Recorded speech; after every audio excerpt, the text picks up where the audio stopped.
Văzând primirea care i s-a făcut unui criminal de război, unui tiran în Emiratele Arabe Unite și Arabia Saudită și forfota continuă din jurul petrolului cu care se susțin războaie și sisteme totalitare, mi-am zis că nu ar trebui să mai achiziționez niciodată un automobil pe combustibili fosili, pentru că aceste state ne vor sabota continuu cu prețuri din ce în ce mai mari. De fapt, cei care dețin mainstream-ul politic în lumea liberă ar face bine să urgenteze tranziția de la combustibilii fosili la energie obținută din resurse proprii, fie regenerabilă, fie nucleară. Occidentul ar face bine ca de acum înainte să acționeze serios împotriva dependenței de state totalitare precum Qatar, Emiratele Arabe Unite, Arabia Saudită sau China. Da, și China abia așteaptă să ne înfigă cuțitul în spate când o veni vremea. Acest club al dictatorilor din care a scos de curând capul dictatorul Maduro, care după ce a pârlit la propriu întreaga Venezuela, vrea să invadeze Guyana. Dacă Venezuela atacă Guyana și China Taiwanul, sunt șanse mari pentru un nou război mondial. În acest context, ministrul ucrainean al apărării, Rustem Umerov, a creditat asistența de securitate occidentală pentru împuternicirea forțelor ucrainene să elibereze jumătate din teritoriul pe care Rusia l-a ocupat începând cu 24 februarie 2022. Umerov a acreditat asistența de securitate occidentală pentru succesul anterior al contraofensivei ucrainene în timpul unui interviu acordat celor de la Fox News pe data de 5 decembrie și a declarat că forțele ucrainene au un plan pentru 2024. Președintele ucrainean Volodymyr Zelensky a declarat pe 8 noiembrie că forțele ucrainene au planificat mai multe căi de avans viitor în 2024 pentru a elibera mai multe dintre teritoriile ocupate.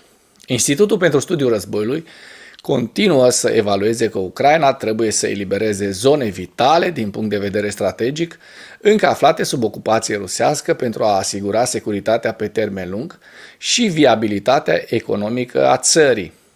Umerov a declarat că Ucraina intenționează să efectueze toate calculele pentru achiziții, planificare și operațiuni în conformitate cu standardele NATO și că prima prioritate a Ministerului Apărării ucrainean este aderarea Ucrainei la NATO.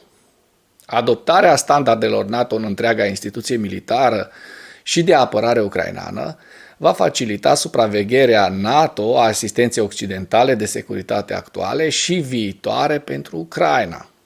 Actori necunoscuți l-au ucis pe fostul deputat al Radei Supreme Ucrainene pro-ruse, Ilia Chiva, în regiunea Moscova pe 6 decembrie.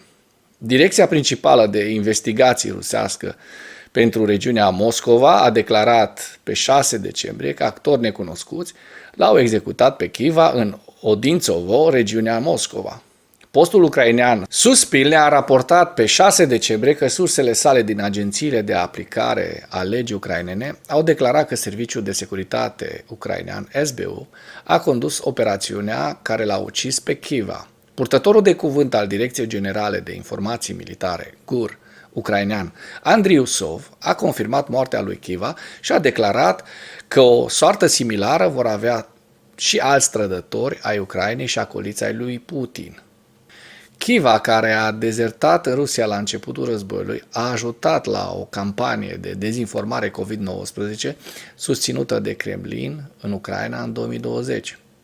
Un blogger militar rus a criticat serviciile ruse de informații pentru că nu a împiedicat presupusul personal al SBU să asasineze pe cineva în Rusia. Ziua 652 a războiului din Ucraina.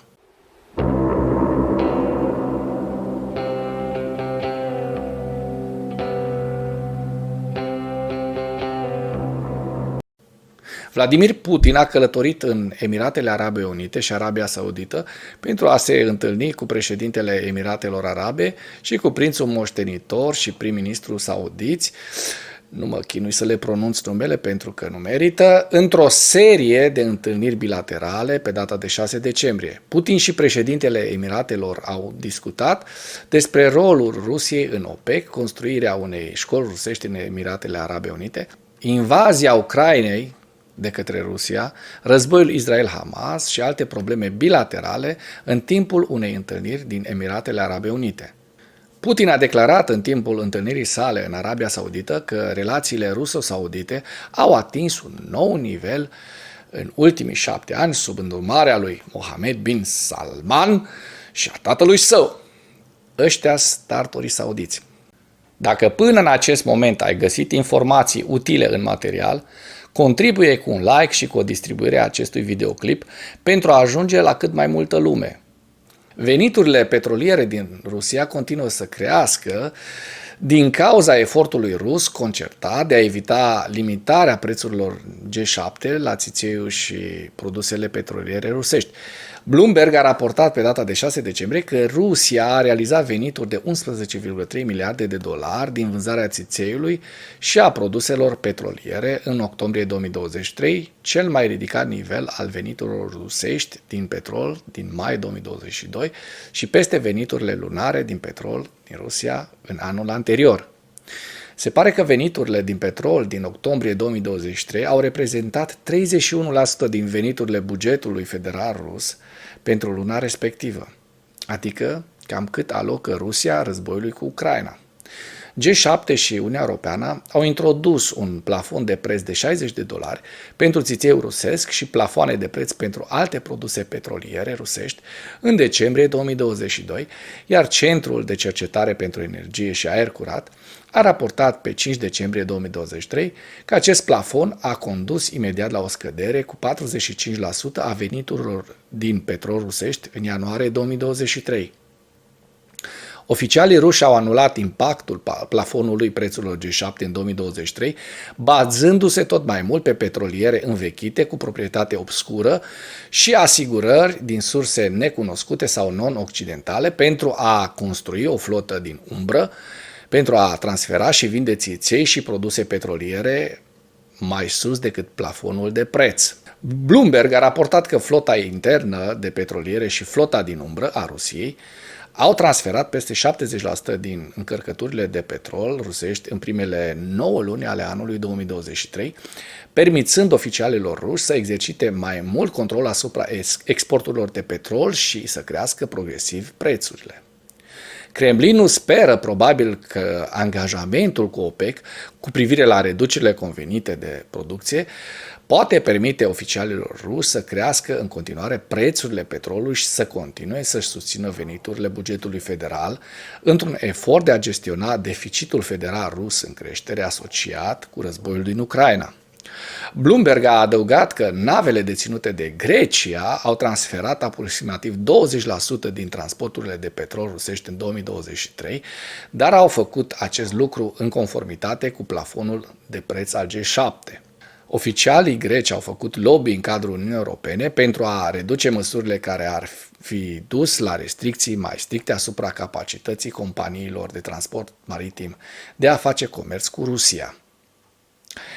3 mari companii maritime grecești au încetat să mai transporte petrol rusesc în noiembrie 2023 după impunerea inițială a sancțiunilor americane asupra firmelor de transport maritim terțe, care au ajutat Rusia să depășească plafonul de preț G7 în octombrie 2023. În ceea ce urmează vă prezint un slide cu evoluția de ieri a celor mai importante fronturi din Ucraina. Hărțile sunt creația Institutului pentru Studiul Războiului. Pentru mai multe informații, accesați linkurile din comentarii.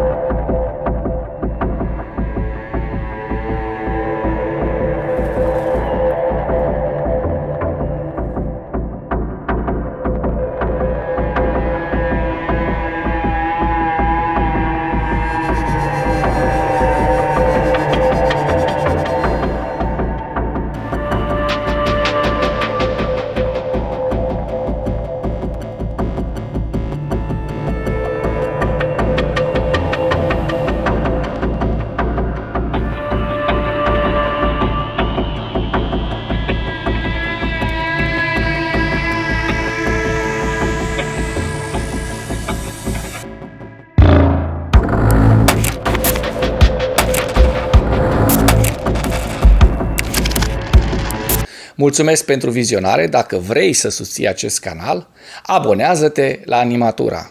Apreciez mult asta.